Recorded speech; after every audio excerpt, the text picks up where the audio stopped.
সুন্দর করে করতে হবে। ওয়ালাইকুম ইমাম সাহেব। ওয়ালাইকুম আসসালাম। ইমাম সাহেব, আপনাকে চিন্তিত মনে হচ্ছে।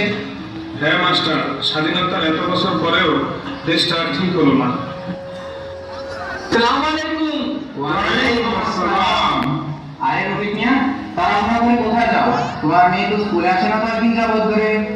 মাস্টার সাহেব, ভালো একটা পোলা পাইছি, বিদেশ থেকে, তাই বিয়ে দিয়ে দিয়েছি। এত ছোট মেয়েটাকে বিয়ে দিয়ে দিলে, কাজটা ঠিক করো নাই, এটা অন্যায়। কিরে রানী, মোটরসাইকেল কিনছো দেখি? হ্যাঁ, বাড়িতে চাপ দিছি, পরে মায়ে কিনে দিছি। চল ঘুরে কোথাও ঘুরে আসি। আয় চল ভাই।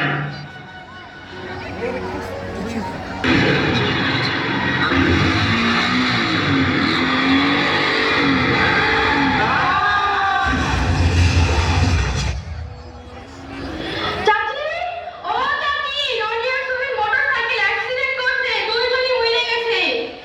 ওরে আল্লাহ রে, এই কি সর্বনাশ হলো রে। আমি ওদের মোটরসাইকেল কিনে দিতে চাই নাই। পাশের বাড়ির বললো যে কত কিছু দিছে, তোমার বাপে কি দিছে? তোমার বাপরে কত 2 লাখ টাকা দিতে আমার পোলায় ব্যবসা করবে। সেই দিন মেয়ে একটা গাড়ি এলো, আমি আর বাবার কাছে টাকা দিতে পারলাম না। কি আমার মায়ের মুখে মুখে কথা বল, আজকে তোকে বাইরে খারাপো। আমার আর মায়ের না, ও বাবা গো। ও মা, বউ তো ভুলে গেছে, চলো পালাই। সমাজের এত অবক্ষয়, মাদক, যৌতুক, বাল্য বিবাহ, দুর্নীতি, এত মৃত্যু, এর কি কোনো মুক্তি নাই? এই সব দেখার জন্য কি দেশ স্বাধীন করেছিলাম?